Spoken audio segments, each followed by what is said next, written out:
episode of Turn Left. I am your host, Indiana's own Dana Black, coming to you live. Yes, all the way live from Black Pearl Studios, where we talk about Indiana politics from the left side of things. Early voting is underway. We are now in get out the vote mode, right? This is where you've already registered. We are underway. I mean, golly, this is the time that we show up and make our voices heard. And as you remember, I told you on the 26th of October, Marion County is hosting a huge Get Out the Vote rally at Frederick Douglass Park at the Family Center. So make sure that you make time to come out and hang out. But more importantly, this is about getting people to the polls. We want to collect volunteers who are going to help make phone calls. We're going to collect volunteers that will consider going out and knocking on doors. Because here's the deal. We can make a difference in our state if we show up. Okay, so let me tell you something. You know, Republicans, they can't actually win on the policies that they are presenting to us, right? That's not how they're going to win, right? Nope, can't do it. They want to restrict reproductive health care access. They want to ban books. This is the party that says they are about freedom and rights, but they are all about restricting your freedom and your rights. So that's why it is so important for us to get out and vote. But because they can't win on policies, they have to go to trickery and underhandedness and sneakiness, right? They just can't win by talking to the people about what it is that they're going to offer them to help improve their lives. They just want to keep you from voting, period. Y'all think I'm playing, don't you? Y'all think I'm playing. Well, let me tell you what happened. The Indiana Capitol Chronicle reports 2 of Indiana's top elected leaders on Thursday, today, announced they've requested federal aid in scrutinizing the citizenship status of last Thursday, of more than 585,000 registered Hoosier voters. That is more than 1 in 10 residents on the voter rolls. The effort echoes similar attempts in other states to purge voter rolls, several of which have run afoul with federal law deadline intended to protect eligible voters. So it was today. The October 11th letter was sent after the Indiana's October 7th voter registration deadline and when Election Day was about 3 weeks away. Accordingly, the letter noted, we are thus at a critical juncture in this election cycle when verifying the integrity of Indiana's voter rolls is of acute importance.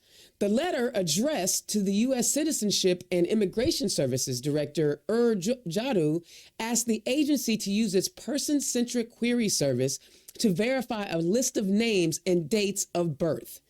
The list of 585,774 include those who register without an Indiana driver's license number or a social security number or who live overseas. Indiana has 4,836,973 residents registered to vote. So the letter invites scrutiny of about 12% of the rolls. The move comes after a federal deadline to protect voter rolls, though. The nonsense coming from the Attorney General and the Secretary of State is just intimidation of naturalized citizens and Indiana voters, said Julia Vaughn, leader of the nonpartisan watchdog Common Cause Indiana. These 2 elected officials should be inspiring confidence in our elections, not sending political press releases for their official offices. Indiana elections are safe and secure, and the Attorney General and Secretary of State should be above this type of political division just weeks before the election, Vaughn continued. All this letter serves to do is disenfranchise thousands of eligible Hoosiers, including those with federal IDs attached to an Indiana address, such as active duty service numbers, veterans, and Hoosiers living overseas, Chairman Mike Schmuel said of the Democratic Party. We should not be spending taxpayer dollars to go after eligible Hoosier voters, who may not have state issue ID because they live overseas, serve in the military, don't have a car, or are disabled. This is another Republican stunt to question the legitimacy of the election if they don't like the results, Shmuel added, before plugging his party's ticket. And then, of course, the largest county, our county clerk, Kate Sweeney Bell, a Democrat, said her office and others across Indiana are upholding state and federal laws that ban non-citizens from voting. If an individual who is not eligible to vote does attempt to nefariously cast a ballot, my office will work to ensure that individual is held accountable under law. And that's what Kate Sweeney Bell told the Capitol Chronicle. Our state does not need Secretary Morales or Attorney General Rakita to undermine the integrity of our election or call into question those who administer them, she concluded. It is unclear what action Hoosier officials could take so close to the election. The National Voter Registration Act of 1993 requires states to finish voter roll maintenance at least 90 days ahead of federal elections. That would have been August the 7th. So, fellas, ladies, all of my eligible voters, all my non-binary individuals, this is what they doing.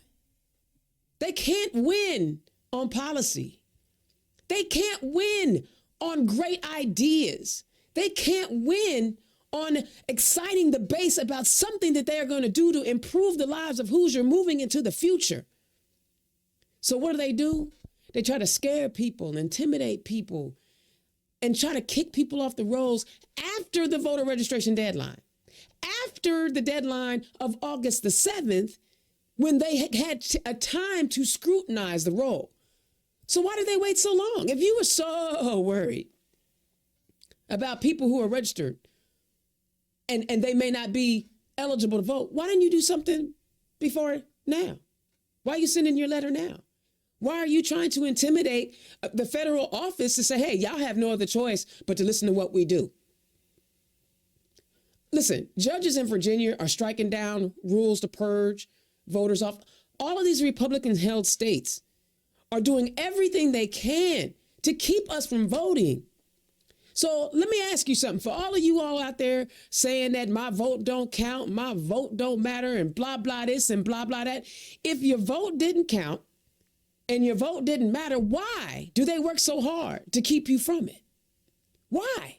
Why are they intimidating you to keep you from going and making your voice heard? Because they know your vote matters.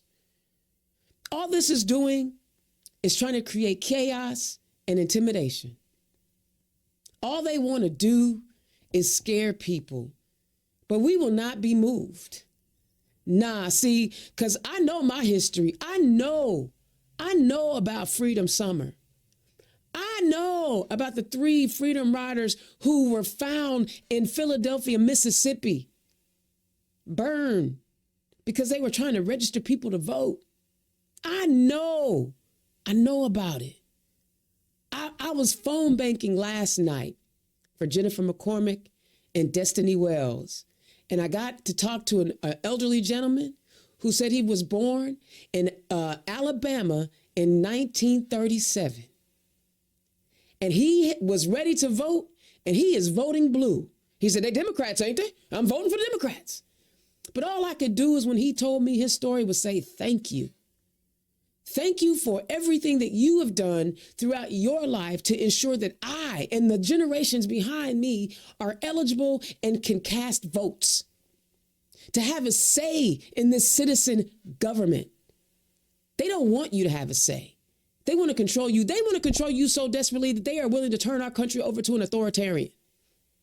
Someone who praises Putin and Viktor Orban and Kim Jong-un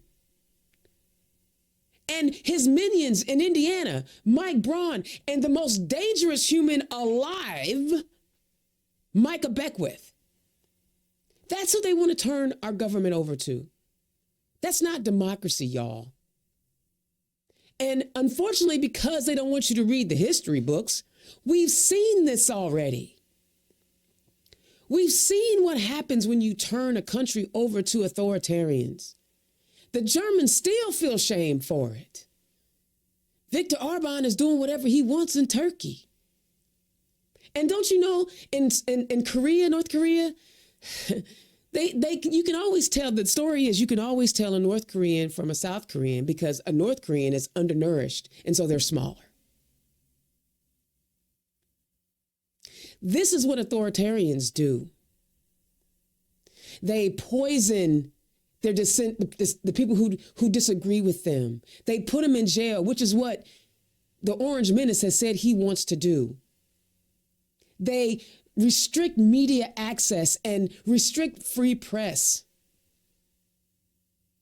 And they restrict access to voting. I mean, my goodness, didn't Putin win with like 98% of the vote?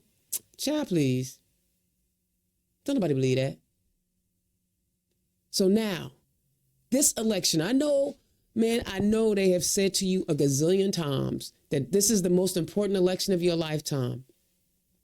But we are at a pivotal point in the history of the United States in this great experiment of democracy and self-governance. This is a pivotal point. Never in our history have we had someone so willing to literally get rid of the Constitution. And he has minions in place all over the country who are ready to stand with him. And trust, no, and believe, after we defeat him, we still got a whole bunch more we got to get rid of. This ain't no joke. This is serious business. So if you are brave and you got time and you don't have to work, would you consider being a poll watcher? What? A poll watcher? Yes, a poll watcher, because we don't want any intimidation. We don't want any nonsense or becoming a judge. Go to your county clerk's office. See how you can sign up to work the polls if you can on election day or any day, since we got early voting going on. Because we want to make sure that every vote counts. We don't want anyone to be disenfranchised.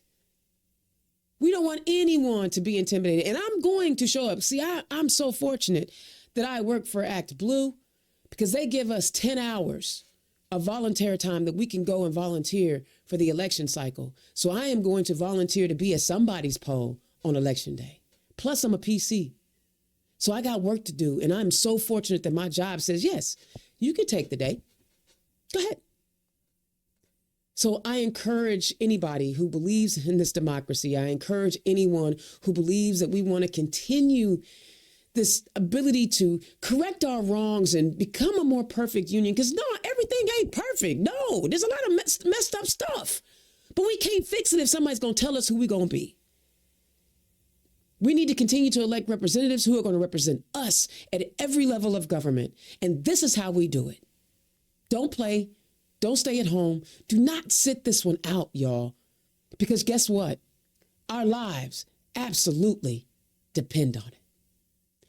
That's my rant. So let me hear from my sponsors today. Bohm's Unique Boutique.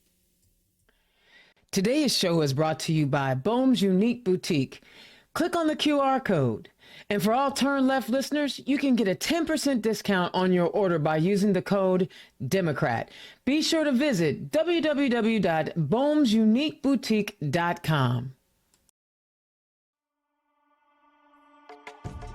Democrats, are you looking for an affordable digital content creation solution? Then look no further than Black Pearl IT Solutions and Black Pearl Studios. Indiana's own Dana Black is providing many of the communication wraparound services any Democratic organization needs. No matter the size of the budget, Indiana's own and Black Pearl Studios have you covered. Just scan the QR code or visit www.blackpearl-its.com.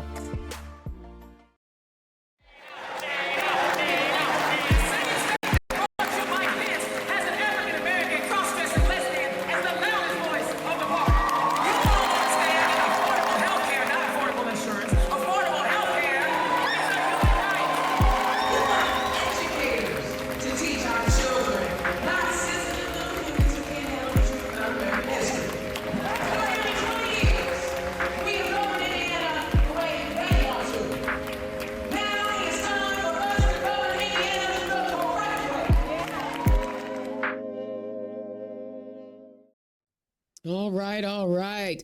The best part of the show. Y'all, this is the absolute best part of the show is when we get to talk to the candidates. Yes, yes, yes, because you know how much I want to end the supermajority in this here state house. This one right here. This one right here. Indiana State House. Now, I know there's a lot of noise at the top of the ticket.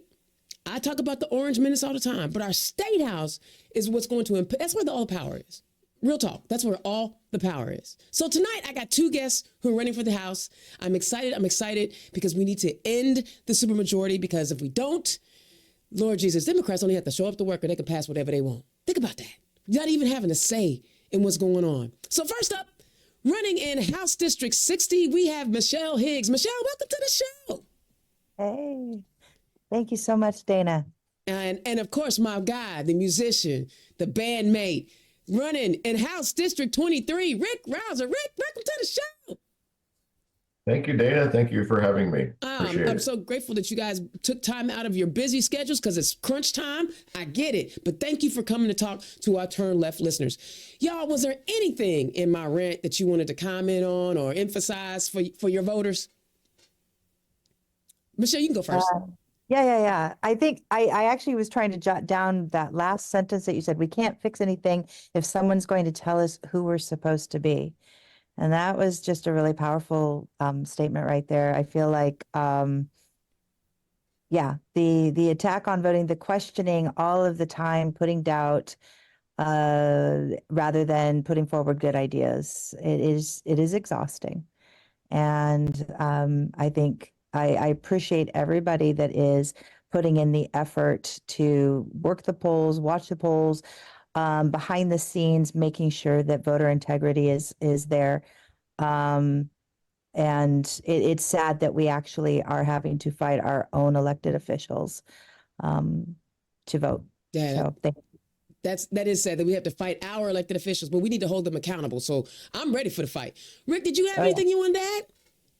Well, I'm just Morales and Rokita. What they've done today is what I call they've rigged the election again, or rigged it so that the Republicans can stay in power. They use gerrymandering, stuff like this. They won't allow ballot initiatives or referendums. And it goes on and on, ways they stifle the vote in Indiana so they can remain in power. And like you said, we only need 4 more seats in the House to at least end the supermajority, and so hopefully we can do that this Yes, year. and I think two guests. So guys, as you're listening tonight, we turn all of these into fundraisers. So if you click the donate link, anything you donate tonight will be split between these two amazing candidates. Rick, you said something interesting. You said ballot initiatives. Did you know that there was a ballot initiative this year on the ballot? So remember when the state house voted to get rid of us having the ability to elect our superintendent of instruction, student instruction. I always mess it up. Well, there's a ballot initiative on the ballot this year that says, do we want to remove that person in the succession chain if the governor and the lieutenant governor become unavailable? Just like in at the federal level, it's the president, vice president, and the speaker of the House. That's the third in line. In Indiana, it's the superintendent of instruction. So there is a ballot initiative on the ballot, which I'm not really sure how I feel about it. But it was an interesting nugget that came out last week that I knew about, but I'm not sure how I feel about it. And I'm not even gonna, if you want to comment on that, I don't know if you guys have thought about it at all. Well, just one comment would be they don't allow voter initiated referendums and then they're difficult to do. In most states, you need 500,000 signatures or something to get a item on the ballot, and so it's a heavy lift. But those are important lifts that should be allowed, and they're not in this state. So I assume this particular one is coming from the Republicans wanting to change the power. Yeah. They can add their own referendums, I guess. So yeah. The only input that I had on that, what we had talked about in some of the groups I've been in, is that because they have, it's no longer an elected position, then the thought is that a non-elected should not be a successor, which that makes sense. But again, I find it rather interesting that they'll move this forward because they, keep changing all the rules. But then say, with regard to, abortion, bodily autonomy, all of that, that would be far too complex to put before the voters. And so that's where it doesn't ring true or authentic. And that's so true. One other thing that I wanted to talk to you guys about, we've got judges. Our Supreme Court judges are on the ballot this year. And it's either to retain them or not retain them. Now, I know a lot of folks are just saying, let's retain them, but this is the same Supreme Court that said that the law to ban 100% abortions, with a few exceptions, was all right. I find that somewhat problematic. Have either of you had any thoughts, or has anyone asked you questions about our Indiana Supreme Court while you've been out campaigning? So, Go ahead. Oh, Thank you. Just real quickly, two things. One was if people are voting to not retain them, chances are they're also voting for Jennifer McCormick. So it would give Jennifer a chance to bring in other justices. But also, I've actually been trying to research and learn more about are they rubber stamping the Republican legislation? So it's not just about abortion. Like, I've been looking at how have they been dealing with utility companies and in particular Centerpoint. So there's some things where it's like, if they are just rubber stamping and not actually being that third pole of power holding accountable, then that's where I would totally agree, get rid of them and bring in new. Rick? Well, I think a turnover is usually a pretty good thing to do. So I personally will probably vote to remove them. Yeah, me too. I'm not voting to retain them. They've not made me happy at all. All right, let's get to know who y'all are. I just had a few things that just popped off the top of my head, but I felt like let's just do it. Michelle, tell the people who you are and where you come from. Yeah. So again, my name's Michelle Higgs, and I'm actually running to represent House District 60, which includes 2 precincts of Monroe County, 33 of Morgan County, and 13 of Johnson County. So all that's just south of Marion and Indianapolis. And a lot of my district is rural, with a couple of a county seat in Martinsville, which is actually my hometown. My family moved there when I was 14 and I graduated from Martinsville High School. I had moved there actually from very, very rural South Texas, just about 5 miles off the Mexican border there in a town called Mercedes. Wow. When I talk about coming to Indiana and having a culture shock, it very much was.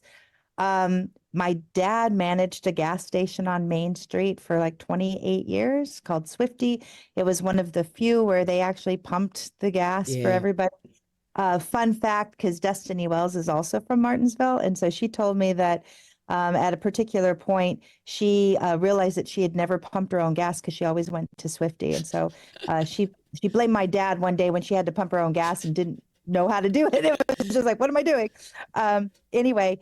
But my dad kind of knew everybody in town. And so that was one of those things where just the regular folk that are working in our businesses and, working in the field and all of that, I feel like they just oftentimes get overlooked. And so when after I graduated and I actually traveled, I went to school in Canada and met my husband, who's British. We lived in England for a couple of years. Wow. He got accepted to music school in Los Angeles. So then I actually lived in Hollywood for a couple of years. And then we were in LA and moved back in 2016 to be near my family. And I say this, it's on my website. I say this in a lot of places, and it's very true. The hospital where my brother was born no longer delivers babies. It's a regional cancer center. And I got involved doing just organizing, grassroots organizing around issues. And I would go to the State House and we would be talking about environment and healthcare, mental health, housing, tenant protections, all of these things. One of the first campaigns I worked with was on pregnant worker accommodations. And let me tell you, to go to the State House and have these people who are advocating pro-life policies, in their words, that are death dealing, and they would not even entertain robust pregnant worker accommodations. It kind of says just to me a whole lot about what's wrong with the Republican Party today, and in particular, their manipulation of single issue voting. Yeah. Yeah. So when I decided to run, it was really because I was seeing that nobody was running against my opponent, Peggy Mayfield, who she had actually introduced some of the most extreme abortion bills. And so when nobody was running against her, it was also one of those things where most of the, all of the local candidates at that moment, but one was Republican. And so how do you get voter turnout for up ballot candidates when there's no one to vote for? And so that's kind of started my journey. And really running for office comes from a place of seeing people being hurt by policies that do not center Hoosiers, but oftentimes are centering the voices of outside interests, lobbyists, and corporate profiteers. You know, it's interesting. You talked about growing up in rural Texas and then spent time in rural Indiana. Now, obviously, becoming a world traveler probably changes your views on things, but you know, rural Indiana, rural America, we find ourselves trying to pigeonhole folks into a preconceived notion. Talk to us what it was, what your upbringing was like, and what the values that were instilled in you coming from rural Texas. And here you are running as a Democrat. Yeah. Well, I'll be honest, I don't really remember, as a kid, some of the politics. The election that was probably most in my mind and where I saw a shift was everybody supported Jimmy Carter. And then all of a sudden, Ronald Reagan came on the scene. And I watched, and again, the community that I was part of would probably identify more as the evangelical community now. But I watched the adults in the room shift from supporting a Christian president, Jimmy Carter, to suddenly supporting a Christian president, Ronald Reagan, largely around the abortion debate. And so in the rural spaces, it was still very much, one of the earliest memories I have is on a farm where I'm surrounded by cotton fields, and it's probably a couple miles to, somebody my age. But everybody that I saw, I don't know, it was like they were rooted to the land. And so when I came back here and I'd be talking with people, whether it's small town or completely rural, it's like there are families that have been there for generations.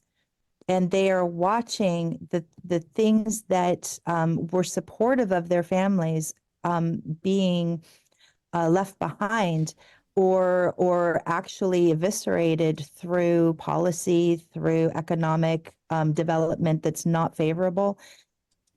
And so I don't know, I feel like we need to talk to the people that are rooted to the land, that are invested in stewarding the land. I just think that sometimes when I would travel and definitely living in Los Angeles and saying that I'm from Indiana, people would be like, oh, what's in Indiana? Just corn? Yeah. And I would feel so frustrated sometimes. It would be like, oh, yeah, Indiana, it's just a flyover state. No, it's not. It's not and at it's all. not. But here's the thing. I would suggest that we have drive-through counties. And I talk to people a lot about how they view, say, for instance, Morgan County. And they're driving the, 69 now is open, or the 67. So they're going between Bloomington and Greenwood and Indianapolis and the airport. And I'll ask people, how often do you stop in Morgan County and look at the businesses or see some of these towns and where they're at? And people are like, oh, I never stop. I'm just on my way. And it's I think that when people feel like all they are is a flyover state or a drive-through county, they disengage from the bigger conversations and they bunker down. It's kind of like, and I think we see that, and it becomes, and I will say, you talk about the Orange Menace. I will say at a national level, it's been manipulated. Yeah, yeah. And so we're watching people being manipulated around very, very real concerns and hurts and mistrust. And I feel like our supermajority has largely just kind of banked on that. Yeah. And God, people are going to show up and they're going to vote just because we say we're Republican or we have, an elephant next to and we're going to maintain low information voters. And so really a large part of what I'm doing right now in the groups that I'm part of is how do we educate voters to see that the policies that these people are doing have, what I've called unintended consequences. And these legislators are channeling willful ignorance. They are choosing not to be informed about what their decisions are doing. Yeah. Let me bring Rick in here. Rick, tell the people who you are and where you come from. Well, my name's Rick Rouser, and I'm running for state or District 23 for the House in Indiana. And so I'm an electrical engineer. Been working that for 25 years. I actually went to Purdue as an adult and got my degree. I had worked in another career as a TV repairman before that, of all things. Right. Do we even do that anymore? Do we repair TVs? We just kind of toss them out and go get a new one. Yes, we do. That's what we do, right? And so used to have to license. Used to have a license to work on those, but not anymore because there's nothing to repair. So I'm married. My wife Lita, and we have 3 adult children and 4 grandchildren, which we love very much, from ages 2 to 22. Oof. So they're a lot of fun. So like I say, I've been working in the automotive industry as an electrical engineer for a number of years. So I know how to do research. So I've been looking into some of these problems that we have that in the state, in our district, especially where when I first started running, you've probably heard of the LEAP program going on in Boone County and Lafayette. Well, that's kind of what got me started. So as an engineer, I thought, well, hey, what's the problem here? So I went to some soil and water meetings that were happening and talked to a geologist who was studying this. And the biggest problem we have is we don't have a plan for Indiana for water usage. They haven't done any studies really of any importance since the 70s until now. They're starting to do them. But another case of where we jump into something and don't even know if we have the resources to provide it. Yeah. So the main reason I started running was because as there was no one running against my opponent. My opponent's Ethan Manning. And I don't believe he was really working for our 2 counties, which is District 23 is most of Cass and Miami counties in north central Indiana. And as I talk to the citizens around, no one ever sees him. He doesn't really attend public events where you can ask him questions. He, would do fundraisers with the Republicans and stuff, but it's hard to get answers or talk to him or tell him what you want to do. And so, as you know, and we've talked briefly on this before, the Republicans have a supermajority in the state. And we need 4 more seats. We're going to need some rural people to win this vote, I hope, to put a check on the power that the Republicans have, because they're voting for everything they want. And they're taking us on a one-way trip to the bottom. We're on the bottom of all the good lists and the top of all the bad lists when it comes to healthcare and education and things like that. So that's the main reason I started to run, was because we're just not seeing my opponent, Ethan. And the latest one we have a debate coming up next week. Ooh. And we just found out he's not going to attend that either. So, well, okay. there's a rule that if you stay silent, if you think you're going to win, you stay silent. So and we do it on our side too, because I know that they've been trying to get Congressman Carson to debate, but he's like, bruh, he's gonna win 3-1 here in Indianapolis. I'm torn between it because I understand the strategy, but I also recognize the desire to have that debate. I'm torn.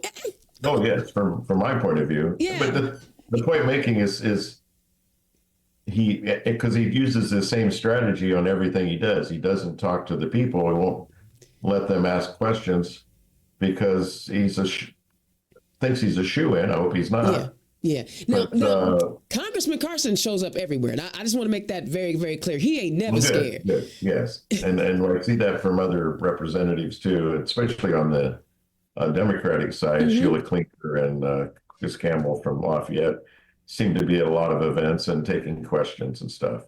But this guy is he's kind of absent from the county, is what we see. So, and what I hear from constituents in Miami County, where I'm not as familiar with, but I've been learning a lot about all the little towns there. Yeah. But so that's me. I'm just running because I think it's time to put a check on their power and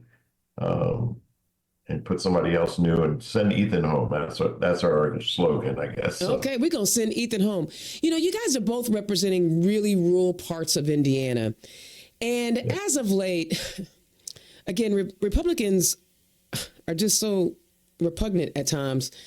Excuse me. They are using the immigration issue to literally create chaos in places. Just this week, Cass County, Rick, has been in the news in Logansport, where they're making it seem like the federal government is just like drop shipping immigrants into rural Indiana. Now, first and foremost, I'm going to say this. Some of these rural Indiana towns need immigrants because you're losing your tax base. Let's just say that. And then some of those people that live in those rural towns do not like anybody in Marion County, but they don't mind being on the welfare tip of Marion County because we're, supplementing those counties when they don't have enough money for resources. But what I want to talk about is you have Cass County, and a clown went on Fox News to talk about immigration in Cass County. And Michelle, you're in rural Indiana. Talk to me, what are the people saying about immigration into their small towns? Rick, I'm going to start with you because Cass County was specifically mentioned on national news.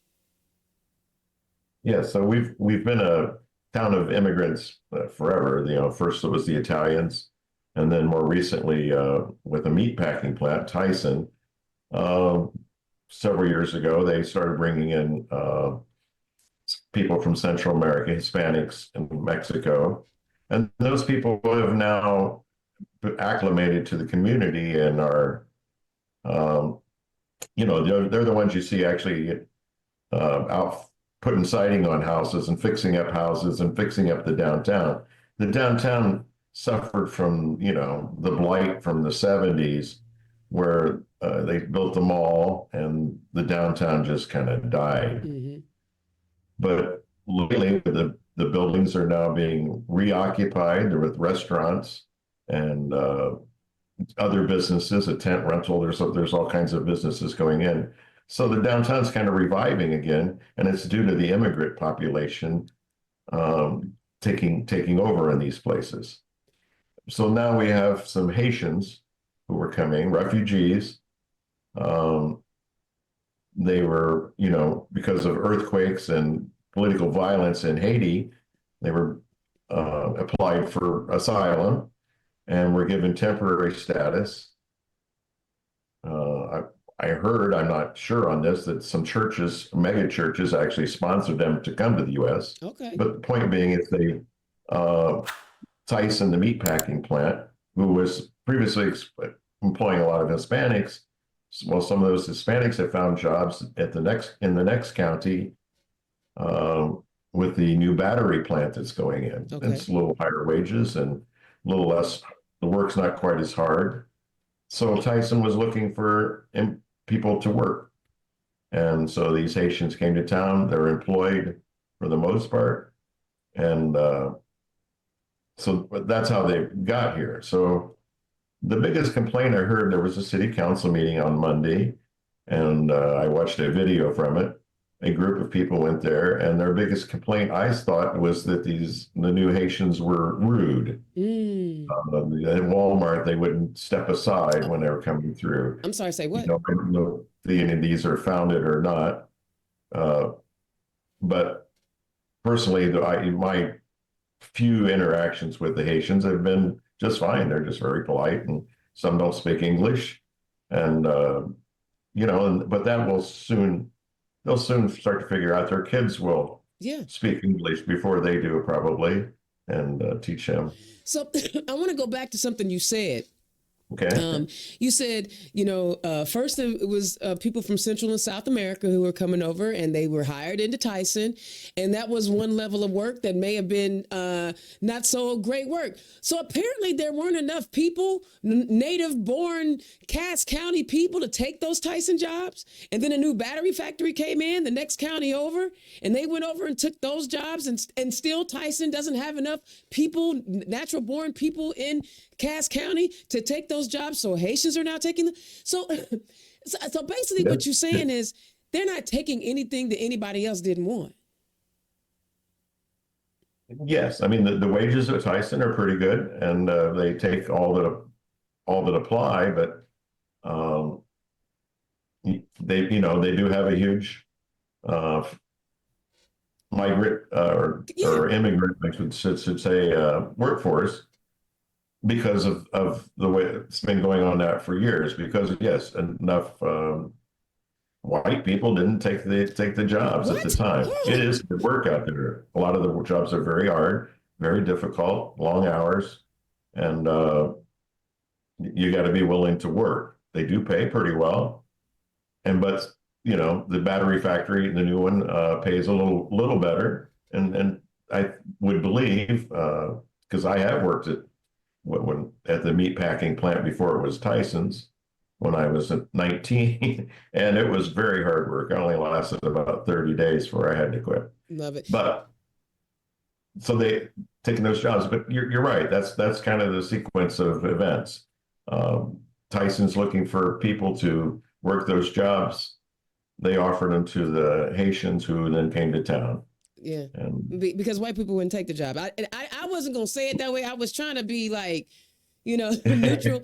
But Michelle, are you seeing, is there an influx of immigration, any of your rural counties? And the reason why I bring it up is because these folks want to, when they bring up the immigrant population, you said nothing but positive things, Rick, about the folks moving in, but it's almost like they want to see these people hurt. We saw what happened in Springfield.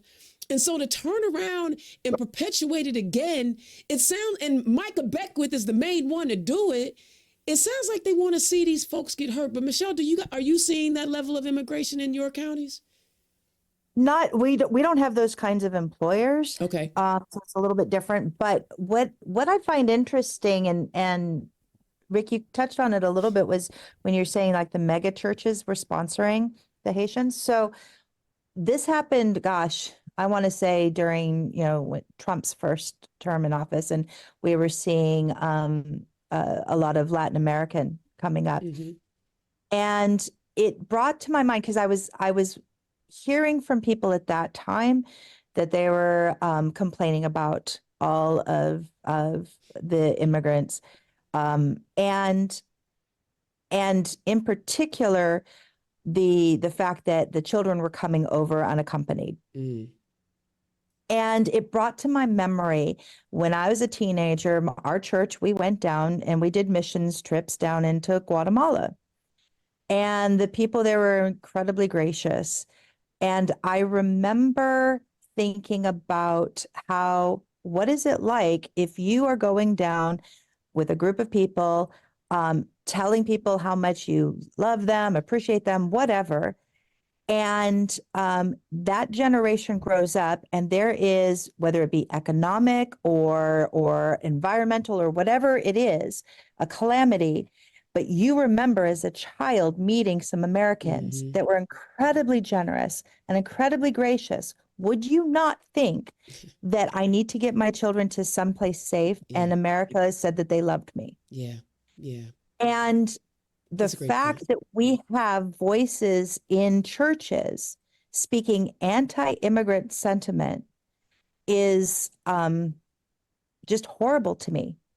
It's just horrible. Now, also having grown up so close to the Mexican border, that when I was there, like it was, I wouldn't say porous. What it was is we had types of immigration and visas for people that were migrant workers. I also want to name, we've gone with our rhetoric from talking about illegal immigration to now it's being used as migrant. Well, migrant was always a classification that were people who were here legally, and they were actually here for a season, working in the farms, working in different industries, and then go back. So the fact that that is the term being used is really deeply disturbing to me. At the end of the day, it's scapegoating, and we are highlighting, again, Black and brown folk Hello. to basically scaremonger, and we've seen this before. Every single, it's just history repeats itself because people apparently can't learn. So, but the reality is that, there are industries where we have what an ecosystem of immigrants come and they do these jobs and then they move on, and there's different things, and it's always been. Now we can actually talk about where there's abuse, and I will say, and I have heard in my district where people are concerned about human trafficking, and I'm not talking even sexual. What I'm talking is labor practices where in, say, construction, you have somebody who's undocumented, they get injured, and then they just, they could even be killed and be buried and nobody would know. Ugh. And so there's a whole thing that people are concerned about. And I feel like we're dealing with fact, and we're dealing with hyperbole, and we're dealing with conspiracy theories, and it's all getting thrown in together. And if we are not actually focused on a humane level, I remember being in a meeting where it was a bipartisan group of people, and we were talking about what would be some really cool, good immigration policy. And I remember even just starting with, well, I think whatever it is has to be humane. Yeah. Yeah. They could not even agree on what constituted humane. Oh, geez. So Stop. if we are at that point, we have a problem. We have a problem. Yeah. Yeah. Wow. That was, you know what? Normally I don't even talk about immigration, but since they brought up Cass County, I had anytime I hear my name, Indiana, thrown up on Fox News, I got to find out what's going on. But you guys also talked about something I felt that we don't talk about enough at the State House. And you said, Michelle, you were used to being around people who were essentially tied to the land. And Rick, you were talking about how you had to go work with a geologist to understand what the real issues are. We are not doing what we need to be doing to take care of our environment, right? We are, making decisions about things without actually having an understanding. And we unfortunately see how, the southeastern part of our country was decimated by hurricanes because of climate change and not taking care of the environment. When you say, Michelle, that, connecting yourself to people who connect themselves to the land, what does that look like? And are they talking about climate change at all? And Rick, when we're talking about we haven't done a real study on water usage, are we talking about climate change, or are we talking about the environment in these conversations as we deal with these really big picture items? And I don't care who goes. Either one can start. Okay, Rick. I can speak on the water a little bit first. So the water usage, we don't have a policy. The state doesn't have a policy. All the surrounding states have policies. When I talk to a geologist, he says, the Wabash River, which goes through Logansport here, starts in Ohio or goes through Ohio, but the watershed for it. And when it reaches the state line, we know what's happening in Ohio, but we don't know beyond that because they haven't done the studies. Indiana hasn't funded those studies in the past.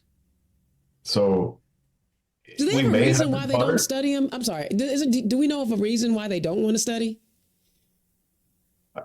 No, I don't know the reason to Okay. that. They just haven't funded the studies like the other states have and put in water usage plans. And that's the problem here is they want to draw 100 million gallons per day from near Lafayette and pipe it down to Boone County, Right. New Indy, and for this Lilly thing, and it was all put in place. The pipelines were being stopped, and Lafayette says, "Well, wait a minute. We need to see if we actually have enough water in our aquifers to supply that much water."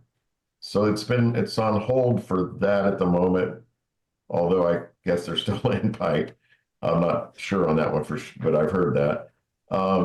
But so now they're going to get water, 25 million gallons from another place. Well, sounds like we're still 75 million gallons short, so it's going to have to come from somewhere.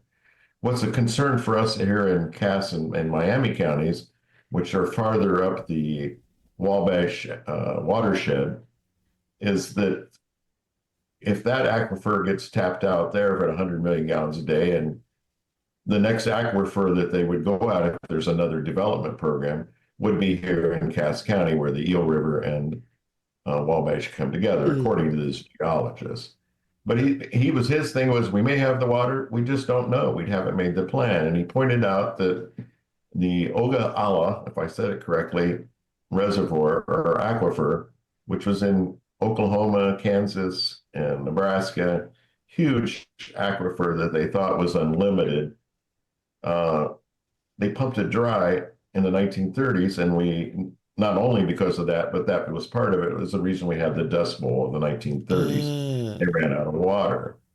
And turns out when they did further studies on it, those aquifers were filled from the Rocky Mountains. Well, you can imagine how long water takes to seep through the ground, which looks like a sponge, and make its way to Oklahoma.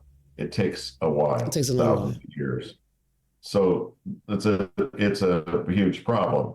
So now they've got water usage plans out there to, regulate how much water can be used and what you do if, you run out and who gets shut off. And that's what we don't really have in Indiana at the moment. So, so it's not so much for the environment, but the environment plays a big factor because we had water. Our rain levels have changed in the last 30, 40 years because of climate change. We actually get a little more rain here. And I'm sorry to divert here, but because we are, Republicans have voted to eliminate some of the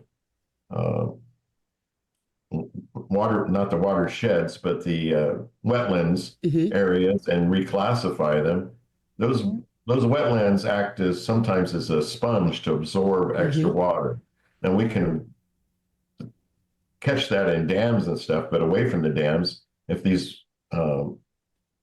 wetlands are not there, what happens is when we get an extra few inches of rain, there's no place for it to go. So it floods our roads and our fields and stuff. So they're very important for that reason. They may not look like there's any water in some of these all year round, but they just recently want to change the classification of that at the state level too, and get rid of, we only have like 5% wetlands left of the original. Yeah. We've lost 95%. So I know I've been talking about that for a while. And, you have these small towns that are having once 100-year floods. And then they reach out to the state for funding to help, rebuild and get their downtowns back together. And they're like, oh, we ain't got no money for you. So they're creating the chaos and then not even helping them fix the problem. And these people keep voting them back in. Michelle, talk about being married to the land. Yeah, so I look at it as the difference between stewardship versus extraction.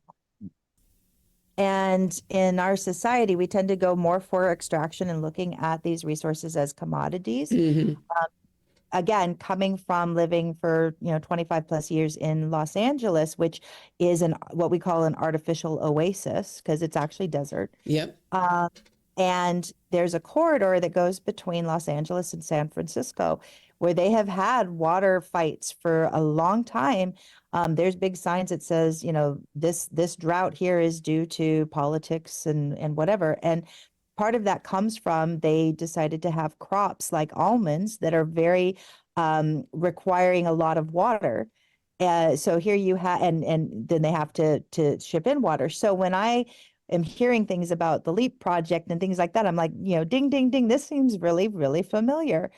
And I feel like when you have legislators who do not look seriously at climate change, and they've made it either a political pawn or even within the religious communities where they refuse to even acknowledge it in many ways. And so what happens is if you don't see that, then you're not going to actually plan for it. So that 100-year flood that happens now every 5 years, Mm-hmm. it's always, thoughts and prayers and oh my gosh, versus, oh, maybe we need to actually be more aggressive at protecting wetlands for the very reasons Rick's talking about. Maybe we shouldn't have open season for having as many data centers as possible or cryptocurrency facilities that are incredibly energy intensive and need water and need electricity and all of these things. If we are heading into a time where all of that is, we might need drinking water as a higher priority. And I say knows? that. Who needs drinking water? I mean, not when your body is like, what is it, 70% water? Yeah. But I say that because, so my hometown, Martinsville, when you go there, there's a giant sign. It's been there since the early, 1900s. And it's, Martinsville, home of mineral water. Well, at the turn of the century in the 1900s, it was famous for having these mineral water spas. And there were, and some of these hotels, like they would bring dignitaries from around the world. And again, mineral water is pretty stinky. So, I'm sure we've moved on from there. But the problem is in the 80s, there were some dry cleaners that at the time they were using chemicals. At one point, they didn't know they were toxic, and then they did. But either way, these chemicals were just being dumped. And eventually that ended up becoming these toxic water plumes underground. And going back to when I first started organizing, that was one of the things that we were door knocking about. And we were asking people what were some of the issues, and they were naming cancer, and family after family were dealing with rare cancers. And it was coming to light that the water had become toxic, the groundwater. And I think, more and more communities now, they might get boil water notices when you have extreme flooding, when you have extreme drought. All these different cycles are happening. And I think the idea is, oh, well, we'll be able to be okay. We'll have 3 years, or 3 days of extra, and then FEMA will kick in, or the supply chain or whatever. And I think this is one of those areas where people are actually talking about it. We would talk about the doomsday preppers and stuff. I think people sense that they need to do something, but it's not matching the policies. Right. And Rick's absolutely right that if you've got these policies that are creating the problem, and then you're refusing to fund the solutions or listen to the studies or follow the guidance of the scientists or think that every opinion has equal weight, right, then we're creating our own problem. And I find it really troublesome too when people that are running for elected office are running on a platform that is anti-government. I don't understand that, when the whole point of government is literally the people doing a thing to protect you, right? To protect, right? So don't tell me that you're running for office because you hate government. Then that makes no sense to me. Now you can exactly. You want to be a part of something that you despise. I mean, Rick, does that even make any sense? They do that, and I believe that they do it so that they can then, remove all regulations, remove all barriers for the bad actors, so they can just dump and do whatever. Because for some reason they think if they, they do this thing over here in this community, it won't affect them and their family in this community. But we're seeing how climate changes affect. Who knew that Asheville, North Carolina could be wiped off the face of the earth almost by a hurricane? Yeah. Yeah. Yeah. Think about that. Yeah. Yeah. And it's so far inland, and it's like they're devastated down there. But these folks, man, they don't. I don't know. I wish our elected officials in the state house cared as much for the people that they are supposed to represent as the companies that give them money. Yeah. Well, that's one point, Dana, that I talked to a lawyer who happened to be from Texas working on some toxic waste stuff that was happening in Peru. And he said Indiana laws favor the companies, and they favor toxic companies. And that's why toxic companies come to Indiana, because the laws favor them more than other states. Things like, dumps and stuff like that. I mean, a lot of our landfill here in my county is being filled from out of state even. But then they fail to protect the citizens. One quick point is that one law says that if you are poisoned by your employer with chemicals, you cannot sue him directly. You only can get workman's comp for your cancer or whatever. You can't sue because you were poisoned. And I found that just crazy. So anyway, the point being that he said that Indiana laws just favor the companies that like to pollute. So then we got to change the laws. Not so much climate change, but we've polluted our water and air pretty well in this state. So one of the things I've always said is, I used to think, I used to say Indiana doesn't have, mountains to climb and oceans to swim in. But I just wish people would stop treating us like a trash can. You're teaching me things tonight that literally speak to what I was saying metaphorically, not realizing that they really do treat Indiana like a trash can. A toxic waste dump is what they're doing. And the fact that we're not birthing babies in a hospital in Morgan County, and it's a cancer center, because we know that it's a cancer cluster there in Morgan County, and why, Senator Bray, who also lives in Morgan County, would not want to protect his constituents is beyond crazy. All right, the hour, you see how fast it goes, right? But I want to make sure that I get into the issues that your people are talking about and how you're framing your campaign. So, Rick, I want to start with you. Typically there are three main issues that every candidate is running on, or what they've heard from their door knocking experience or phone call experience, that they shape their campaign around. Tell us what your three main issues are for running for office. And it can't be just to get rid of Ethan. It's got to be, you got to give me some good ones, because we want to get rid of Ethan, but we want some real stuff. Well, we do, right. Well, one of them is education. So for us, I got to go with Ethan again. His votes have sent about $4 million of school money. The public schools here in our two counties have gone to private schools. And we have no private schools in our county. And I'm kind of wondering why he would vote those away. He also voted for, the first abortion rights. We're first in the nation to induce. We don't have the freedom for women to make a choice. I don't believe that's government's job to make choices for women's health care. And then we need to clean up our air and water and put in policies that protect the citizens of Indiana and our district versus the companies. I want to go back to your education topic, because you just said something that blew my head clean off my shoulders. Did you just say that because of school vouchers and that taking away public money from public schools means it reduces the amount of money that you have in your counties, in the school districts, and y'all don't even have choice in your county?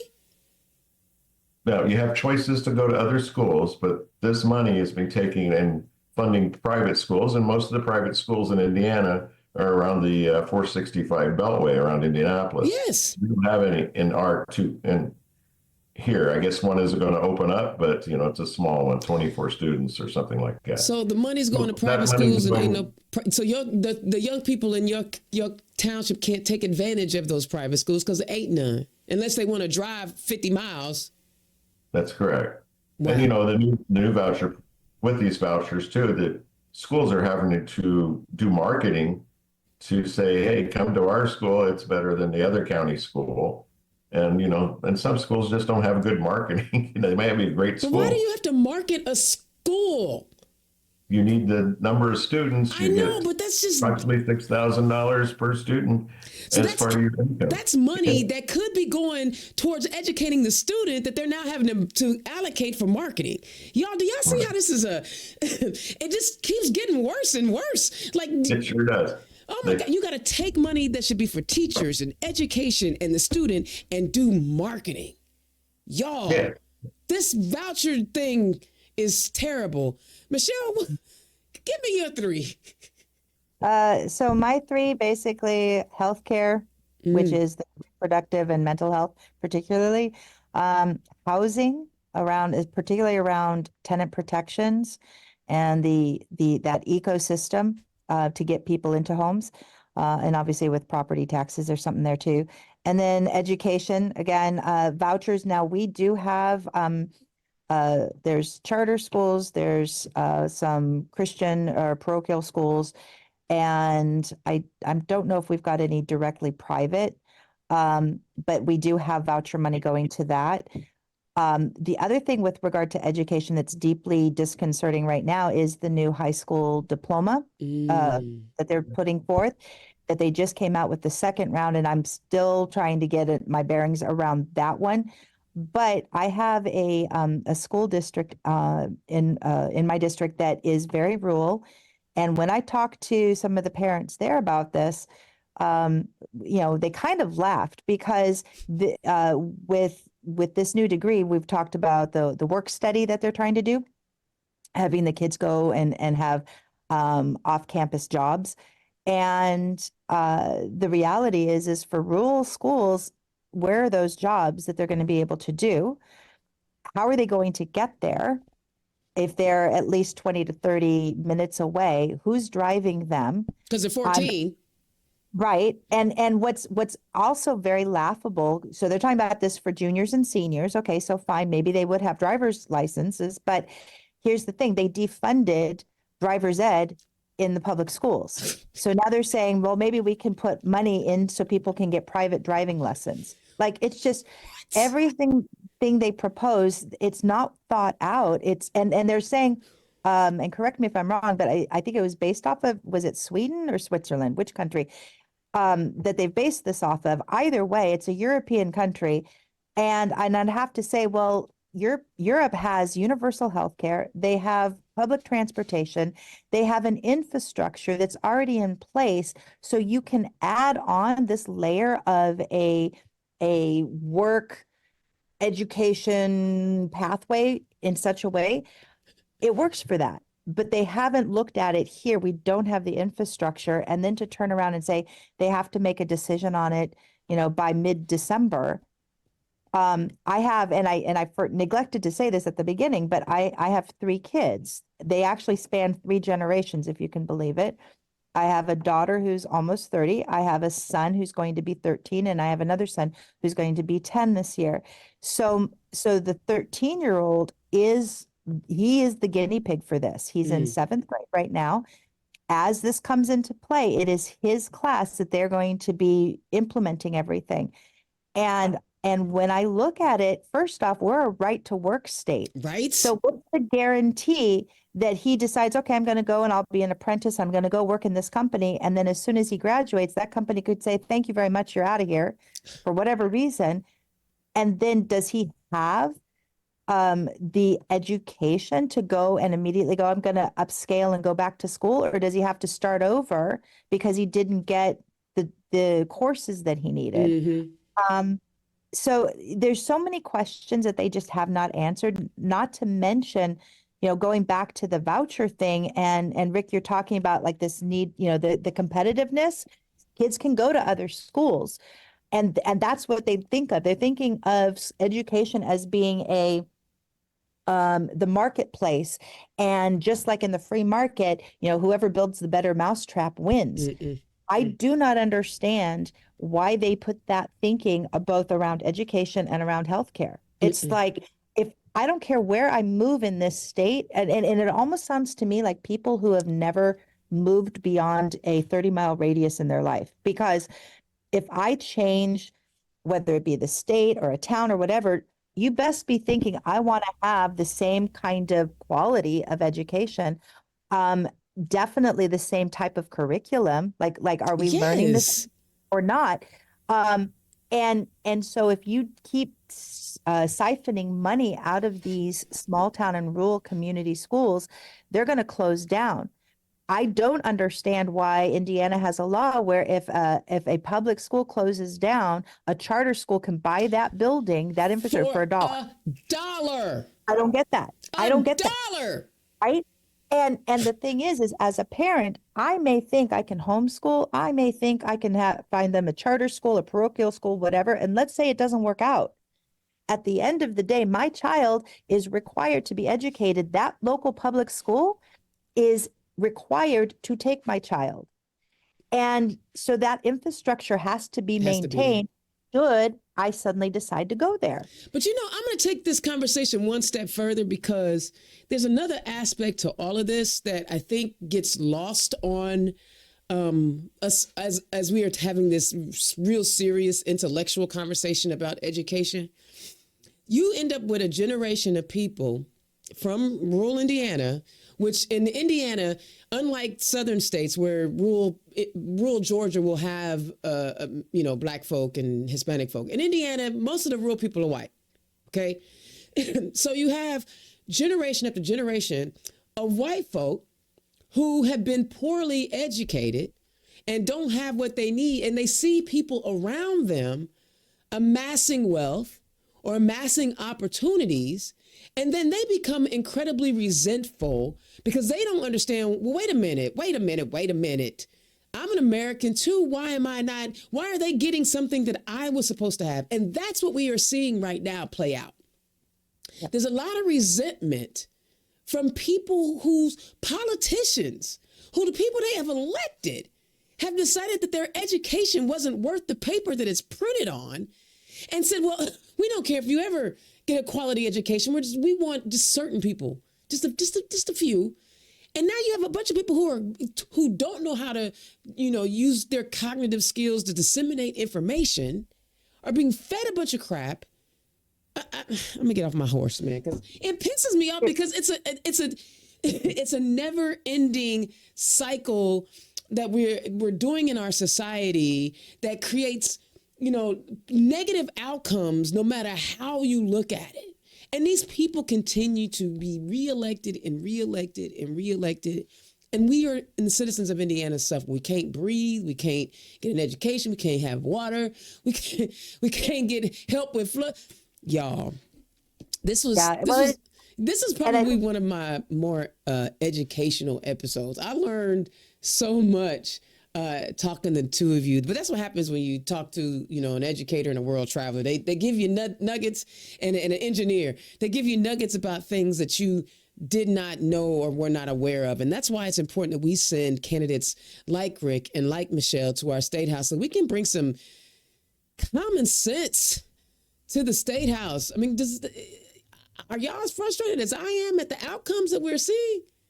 So, well, yeah, and what I would say is because certain communities have been deemed expendable, and part of that is one of the reasons why I work to organize other House candidates in rural spaces. And I know, Dana, I've talked to you before, but with what we're doing with the Indiana Rural Summit and having, right now we've got 12 House candidates across 30 southern Indiana counties, representing about 34% of Indiana. And the reality is so many of these places, it's going to take a long investment in actually going out and talking with people and being and doing relational organizing to shift the narrative, because they have just been, kind of beat down, neglected, forgotten. They don't trust government because government has not served Been them there for well. them. Yeah. So, Yeah. And so I cannot wait to see what this, what do you call it? The rule what? The Indiana Rural Summit. The Indiana Rural Summit. I cannot wait because I know we mentioned that you are planning to move this along to different parts of the state. And I cannot wait to work with you on this because I've already made that commitment that I'm going to, because I can't go into rural Indiana. And they have to listen to me. What I know about rural, I'm from Indianapolis. This is where I lived my entire life. What do I know about rural? Nothing. But I got a big mouth and we can make some things happen. Rick, tell the people where they can find you. Well, they can find me at in Logansport or Peru a lot lately. Or you can find me at rickrouser.com. If you go to my website or on Facebook, Rick Rouser for District 23. And I'd be happy to you can get there, you can contact me, and I'd be happy to talk to anyone that wants to discuss any of the issues going on here, including water. And, the engineering part of me does kick in. I apologize for going on and on sometimes. No, it is okay to be smart on turn left. We like smart people on turn left. So, and I want to thank you, Dana, for you are to me a very you pump me up, and I really appreciate that. And thank you for coming up to Logansport that one day. I hope you had a good time. I know I did that day. I did. So. I love. And you know what? Here's the thing. What Rick is being modest about. He mentioned his wife Lita. So yes, he's running for office, but Lita is also a member of the party who does a lot of work, not just to help Rick, but to help other candidates, just like Michelle's talking about with her Indiana Rural Summit. So a lot of the folks out here that are running for office or doing this work, they have a partner or a spouse or somebody else, or they're recruiting other people and working with other people. And these are the kind of leaders we want.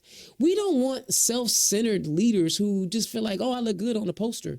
Or I'm a fast talker, so I want to be out here fast talking, right?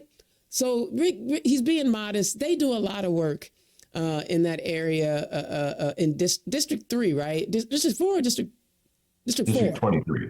Well, I mean, Congressional District 4. Yeah, Congressional District 4. District 4, yes. They're doing a lot of stuff up in Congressional District 4. So guys, if you want to get involved, contact Rick because Lita gonna be right there to give you something to do. And I love that. So do you have any volunteer opportunities for people to sign up for, Rick?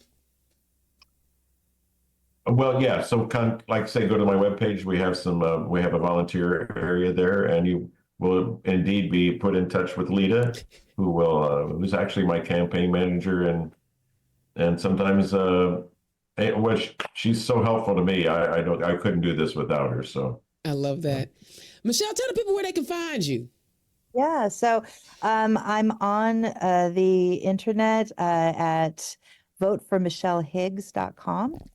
And then I'm also on socials on Facebook with Michelle Higgs HD60.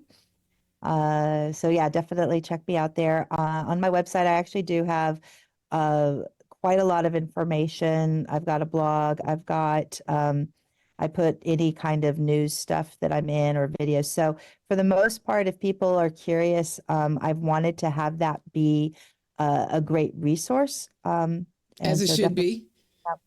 Check that out. And do you have any volunteer opportunities coming up? Absolutely. If people can, they can certainly go to the website. There's a link there. Also, they can email campaign@voteformichellehiggs.com. And we will plug them into our Get Out the Vote initiatives that we're doing right now. The other thing, and when you rebroadcast this, Dana, do you have a space where if I sent you a link to something, people could act on that? So when I reshare it out on social medias and the YouTubes, there will always be a comment section, and you can add whatever you want in those comment sections. Okay.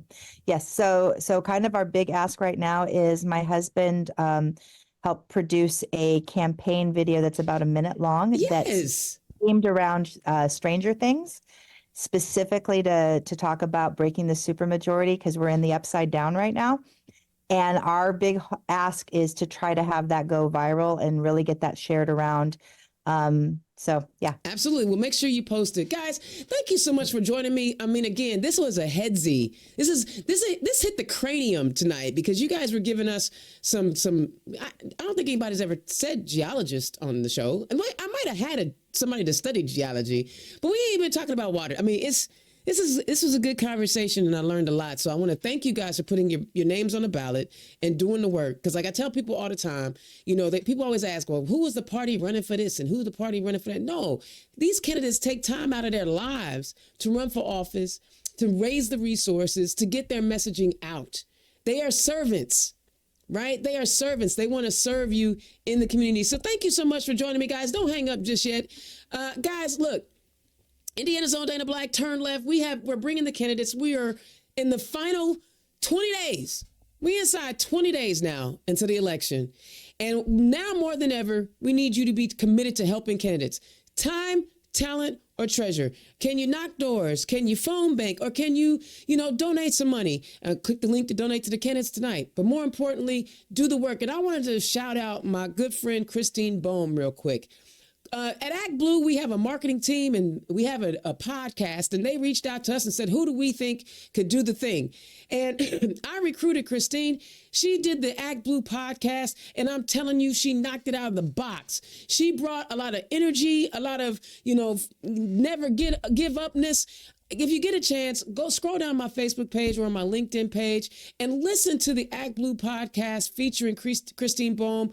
I'm so proud of her. She does all that work up in District 3 for Huntington County. I'm elated. And I just want to make sure that everyone knows how wonderful she is. Like I know how wonderful she is. So go check that out. Second, I've heard from most of you that you wanted a critique of the Attorney General debate. I'm going to do that. I'm going to do that tomorrow. I'm going to do I've got it saved, so I'm going to talk through it as they were talking. It's only about a 25-minute debate, so I think it'll be kind of fun. So look for that on all my social medias. You asked for it, I'm going to give it to you. But more importantly, we still have a couple of more shows before the election. I have some great candidates still coming on. It looks like I will be post-election night. I'll be at Wish TV at 10 a.m., so look for me there. But the bottom line is I am out here doing what I do. I'm using my talents. I talk a lot. I talk all the time, but I got something to say. And I'm actually pretty good at it. So I use my talents to bring it to the movement. What talent do you have? What talent do you possess that you can bring to this movement? And just bring it. Just bring it. Come as you are. We will embrace you and love on you. Just like last night, I met some cool people when I was phone banking. Just come on out. Everybody is welcome. And if you get some kind of crazy vibes, because humans will human, reach out to me at Dana@IndianaZone.com. I got you. Dana@IndianaZone.com. And let's get you involved. There's places for everybody, okay? All right, thank you for tuning in to Turn Left. I love doing this show. I love advocating for my Democrats, and I will holler at you next time. Peace. Turn Left is the property of Black Pearl IT Solutions. Executive producer, Indiana's own Dana Black. Music by www.bensound.com.